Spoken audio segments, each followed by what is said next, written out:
নবাবগঞ্জে অবস্থিত United standard স্কুলের online ক্লাসে সবাইকে স্বাগত। প্রিয় শিক্ষার্থী বন্ধুরা, কেমন আছো তোমরা? নিশ্চয়ই ভালো আছো, আমিও ভালো আছি। পড়াশোনা নিয়ে ব্যস্ত সবাই, তাই না? আচ্ছা, ঠিক আছে, মনোযোগ দিয়ে পড়াশোনা করো এবং মনোযোগ দিয়ে ক্লাস করো। তাহলে চলো আমরা ক্লাস শুরু করি। আজকে আমরা নতুন কিছু শিখব, যদিও বা তোমরা এর আগের শ্রেণীতে এসব সম্পর্কে ধারণা পেয়েছো, তাই না? আচ্ছা, তারপরেও আমরা শিখবো। তাহলে আজকে আমরা কি শিখবো দেখি। আচ্ছা, আমি একটা জিনিস দিচ্ছি, দেখো এইটা কি বলো তো? এই যে আমরা এইভাবে দিয়ে রাখি, এগুলা কি বলো তো? এই যে, তাহলে আমরা এগুলো কি দেখতে পাচ্ছি বলো তো? এই যে মধ্যখানে একটা ফোঁটা দিয়েছি, এটা কি বলো তো? বিন্দু, তাই না? তাহলে এটা হচ্ছে বিন্দু। এই তো, হ্যাঁ, আমরা জানি তোমরা সবাই বিন্দু চিনো।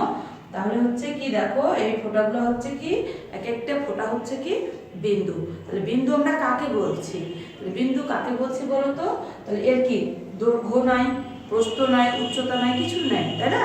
তাহলে কি বলবো আমরা? যার কি দৈর্ঘ্য, প্রস্থ এবং উচ্চতা নেই, শুধু অবস্থান আছে। এই যে শুধু এক জায়গায় আছে, অর্থাৎ এই যে আছে, এই একটু জায়গা দখল করেছে, একটা জায়গা থেকে বোঝা যাচ্ছে, সেটা হচ্ছে ওর অবস্থান। তাহলে যার দৈর্ঘ্য, প্রস্থ এবং উচ্চতা নেই, শুধুমাত্র অবস্থান আছে, তাকে আমরা কি বলছি? বিন্দু। ঠিক আছে? তাহলে আমরা কি বললাম? যার দৈর্ঘ্য, প্রস্থ এবং উচ্চতা নেই, তাকে আমরা কি বলছি? শুধুমাত্র কি যার অবস্থান আছে, তাকে আমরা কি বলছি? বিন্দু, তাই না? তো চলো আরেকবার বলি। যার দৈর্ঘ্য, প্রস্থ এবং উচ্চতা নেই, শুধুমাত্র অবস্থান আছে, তাকে আমরা কি বলছি? বিন্দু। ঠিক আছে? আচ্ছা, এই বিন্দু থেকে কিন্তু আরেকটা কাজ করা যায়। দেখো আমরা তাহলে কি বিন্দু থেকে একটা অন্য কিছু করে ফেলি। দেখো তাহলে এই যে দেখো, বিন্দু থেকে এই যে একটা বিন্দু নিয়েছি না, এই যে একটা বিন্দু, তাহলে বিন্দু থেকে দেখো আমরা একটা দাগ দিয়ে ফেলবো, একটা সোজা দাগ দিয়ে দিলাম। এটা কি বলতো? রেখা। হ্যাঁ, এটা হচ্ছে রেখা। তাহলে এই রেখাটার কিন্তু কোনো শেষ বা শুরু নেই, অর্থাৎ এই রেখাটা এইদিকে চলবে এবং এইদিকে চলবে, অর্থাৎ এই দিকে চলতেই থাকবে, এদিকেও চলতেই থাকবে, এর কোনো নির্দিষ্ট সীমা নেই, অর্থাৎ শুরুও নেই, শেষও নেই।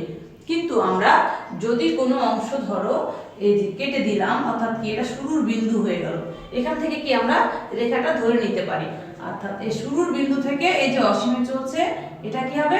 এটা হবে রশ্মি। তাহলে রেখা থেকে কি হলো? রশ্মি হয়ে গেল, তাই না?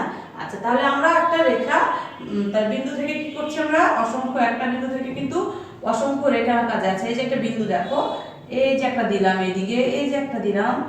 তাহলে একটা রেখা থেকে কিন্তু, একটা বিন্দু থেকে অসংখ্য সরলরেখা কি পাওয়া যায় বা আঁকানো যায়, তাই না? এই যে করলাম আমরা।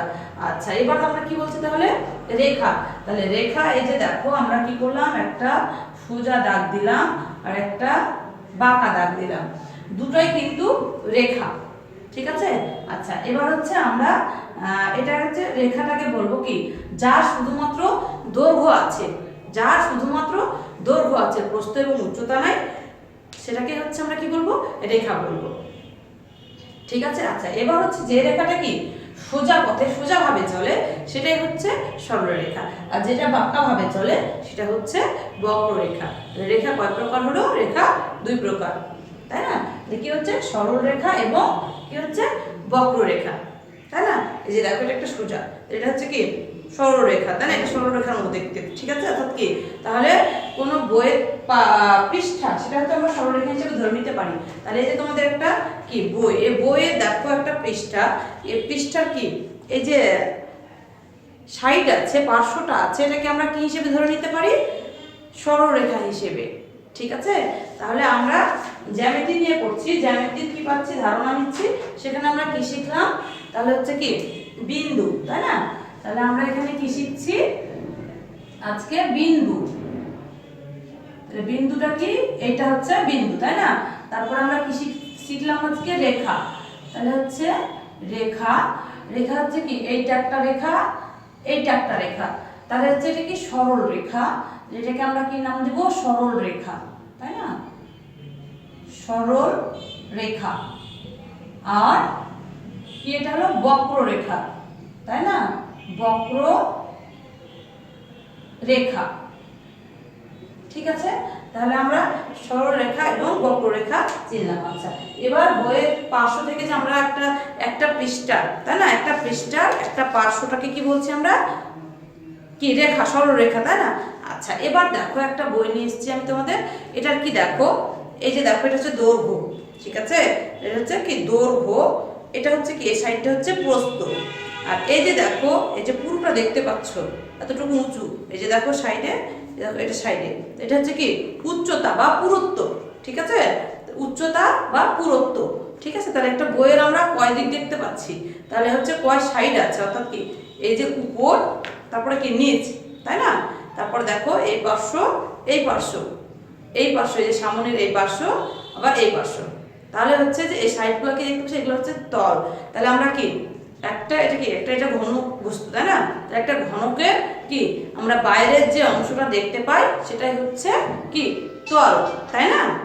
তাহলে আমরা একটা বইয়ের যে বিভিন্ন সাইড বা পার্শ্ব দেখছি, তাই না, তাহলে কি হচ্ছে এই যে কয়টা তাহলে আছে 1 2 3 4 5 6, 6টা তল পেলাম। তাহলে একটা ঘনকে 6টা তল পেলাম, তাহলে আমরা এটা কি দেখতে পাচ্ছি, তাহলে তল কি বলছে, আমরা এই যে ঘনকের বাইরের যে পার্শ্ব আছে সেটাকে আমরা কি বলছি তল, ঠিক আছে। এটা কি গোলকেরও হতে পারে, একটা বলেরও তল হতে পারে, ঠিক আছে। এই যে দেখো আমরা যেমন একটা ঘন বস্তু বইয়ের হচ্ছে কি আমরা বাইরে বইয়ের অংশটাকে কি বলছি বলো তো, তল বলছি, তাই না। এই যে দেখো এইভাবে পার্শ্ব, ঘনকের বিভিন্ন পার্শ্ব থাকে, তাহলে এই যে অংশটা আমরা দেখছি উপরে এটাকে আমরা কি বলছি তল। তেমনি একটা গোলক যেমন হচ্ছে একটা বলেরও তল থাকে, ঠিক আছে, এই তলটা হবে কি বক্রতল, ঠিক আছে। তাহলে আমরা কি তলও শিখলাম, ঠিক আছে। আচ্ছা এরপরে আমি তোমাদেরকে কয়েকটা জিনিস দেখাবো, সেটা আচ্ছা এবার হচ্ছে আমরা রেখা থেকে কি কি বানাতে পারি সেটা জানবো, ঠিক আছে। তাহলে আমরা রেখা থেকে কি কি বানাতে পারি, দেখো আমরা রেখা থেকে আমরা কি কি বানাচ্ছি। আচ্ছা এই যে দেখো আমি একটা ইয়া নিয়ে এসেছি তোমাদের, তাহলে এই যে দেখো আমরা একটা সরলরেখা, দুইটা সরলরেখাকে কি করছি দেখো, তাহলে আমরা এইভাবে আঁকি, এই যে একটা সরলরেখা নিলাম, দেখো একটা আমরা সরলরেখা নিয়েছি, তাই না। আচ্ছা এবার দেখো এই যে এই পাশে একটা সরলরেখা নিলাম, কি ঠিক আছে। তাহলে এই যে দেখো দুইটা সরলরেখা, এইটা এখান থেকে এটা একটা, এখান থেকে কি এটা একটা, তাহলে আমরা কি বলছি দুইটি সরলরেখার মিলিত অংশটার যে আকৃতি হয় সেটাই হচ্ছে কি কোণ, ঠিক আছে। তাহলে আমরা কি শিখলাম, দুইটা সরলরেখার কি মিলিত আকৃতিকে আমরা কি বলছি কোণ বলছি, ঠিক আছে। এবং এটা কি এটা শীর্ষবিন্দু হিসেবে নামকরণ করা যায়। আচ্ছা তার আগে তাহলে কি আমরা কি ত্রিভুজ সম্পর্কে জেনেছি, তাই না। একটা ত্রিভুজে কয়টা কোণ থাকে, 3টা কোণ থাকে, তাই না। আচ্ছা আমি তোমাদেরকে দেখাই তাহলে একটা ত্রিভুজে কয়টা কোণ থাকে, দেখো তো তোমরা ত্রিভুজ তো এর আগের ক্লাসে পড়েছো, তাই না। আচ্ছা তারপরেও আমরা দেখি ত্রিভুজে তাহলে একটা কোণ, দুইটা কোণ, 3টা কোণ, তাই না। এই যে একটা সরলরেখা, দুইটা সরলরেখা মিলিত হয়ে এখানে একটা কোণ সৃষ্টি করেছে, এইটা একটা সরলরেখা, এটা একটা সরলরেখা, এখানে মিলিত হয়ে আরেকটা কোণ, এবং কি এই জায়গায় একটা কোণ সৃষ্টি করেছে। তাহলে একটা ত্রিভুজের কয়টা কোণ হচ্ছে, 3টা কোণ, ঠিক আছে। আচ্ছা এবার হচ্ছে তাহলে কি বলছি যে 3টি সরলরেখা দ্বারা আবদ্ধ ক্ষেত্রকে আমরা কি বলছি ত্রিভুজ। আচ্ছা এবার এটা দেখো কি চতুর্ভুজ, তাই না। তাহলে একটা সরলরেখা, দুইটা, 3টা, 4টা, তাহলে 4টা সরলরেখা দ্বারা আবদ্ধ আকৃতিকে আমরা কি বলছি চতুর্ভুজ। তাহলে চতুর্ভুজের কয়টা কোণ থাকছে, 4টা, ঠিক আছে।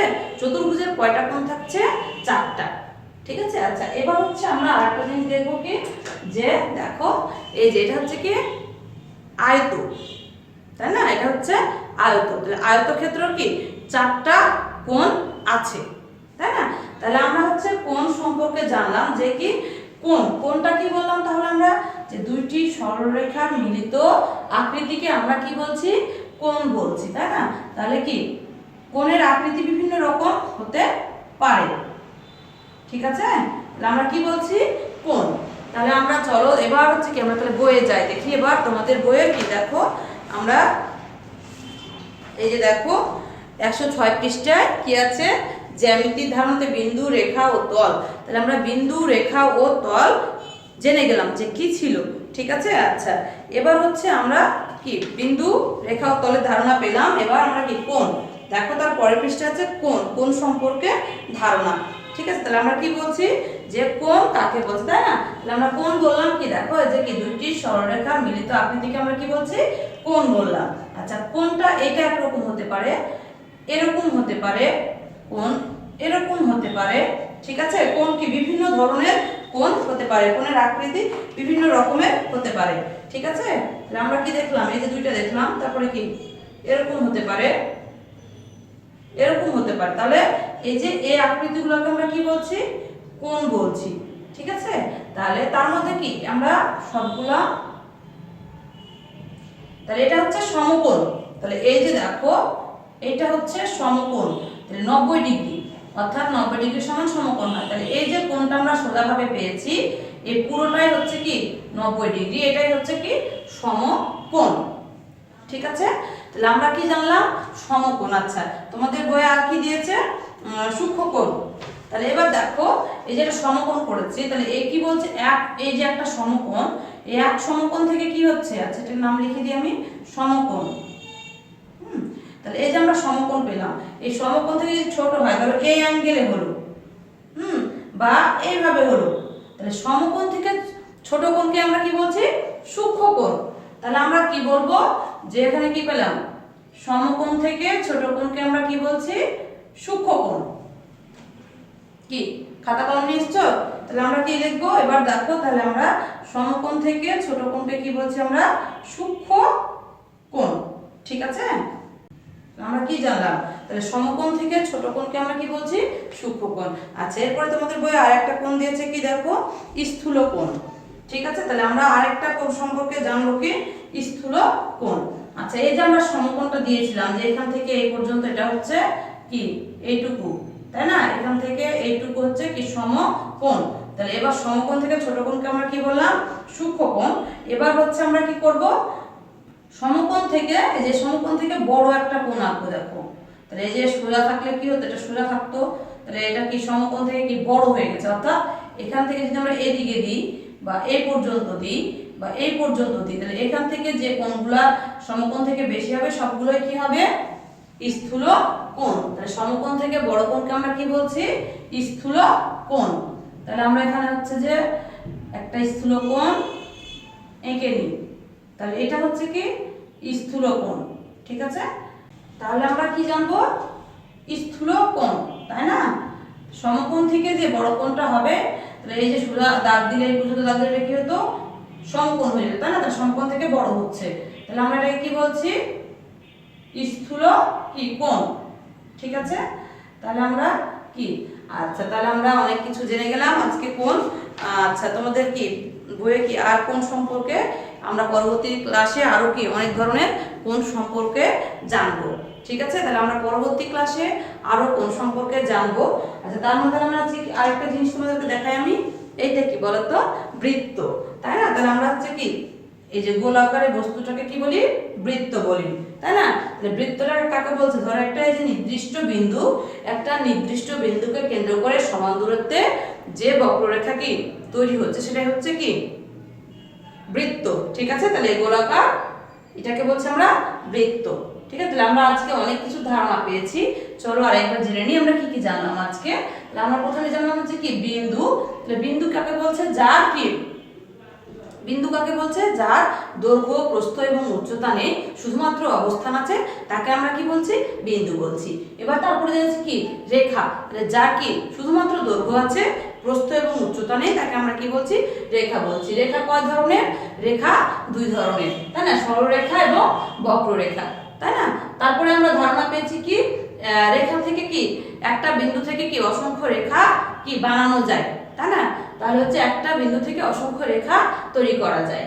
আচ্ছা, এবার হচ্ছে এরপরে জেনেছি আমরা কি কোণ, তাই না? কোণ, তাহলে কোণ কি ছিল আমাদের কাছে, যে দুইটি সরলরেখার মিলিত আকৃতিকে আমরা কি বলছি, কোণ বলছি। তাহলে কি বললাম, দুইটি সরলরেখা মিলিত বিন্দু যে আকৃতি পাওয়া যায় সেটাই হচ্ছে কোণ। তাহলে আমরা হচ্ছে কি দুই ধরনের, মোট তিন ধরনের কোণ আজকে জানলাম। প্রথম কোণ কি জেনেছিলাম আমরা, সমকোণ, তাই না?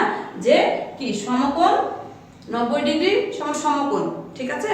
তাহলে এবার হচ্ছে সমকোণ থেকে কি জানলাম আমরা, যে কোণটা ছোট তাকে হচ্ছে আমরা কি বলছি, সূক্ষ্মকোণ এবং সমকোণ থেকে যে বড় কোণ সেটা হচ্ছে কি স্থূলকোণ। ঠিক আছে। আচ্ছা, তারপরে আমরা জেনেছিলাম কি ত্রিভুজ, তাহলে কি তিনটি বাহু বা তিনটি সরলরেখা দ্বারা আবদ্ধ আকৃতিকে কি বলছি ত্রিভুজ, তাই না? আচ্ছা, ত্রিভুজের কয়টি কোণ থাকে? তিনটি। এরপরে আমরা কি জেনেছিলাম চতুর্ভুজ। তাহলে আমরা চতুর্ভুজ সম্পর্কে কি জানলাম? যে চারটি সরলরেখা বা চারটি বাহু দ্বারা কি আবদ্ধ আকৃতিকে চতুর্ভুজ বলে। চতুর্ভুজের কি চারটি কোণ রয়েছে, তাই না? আচ্ছা, এরপরে জেনেছিলাম আয়ত। এটা হচ্ছে কি চারটি বাহু দ্বারা আবদ্ধ আকৃতিকে কি বলছে? আয়তক্ষেত্র, হ্যাঁ, বা আয়ত। অর্থাৎ চতুর্ভুজের আরেক রূপ হচ্ছে আয়ত। ঠিক আছে। আচ্ছা, এরপর আমরা বৃত্ত সম্পর্কে জেনেছি এবং কি তল সম্পর্কে জেনেছি, তাই না? তো আশা করি তোমরা কি সকলে বুঝতে পেরেছো। কোনো সমস্যা হলে আমাকে জানাবে। ঠিক আছে। তো সকলে ভালো থেকো, সুস্থ থেকো, মনোযোগ দিয়ে কি পড়াশোনা করো। দেখা হবে পরবর্তীতে। আল্লাহ হাফেজ।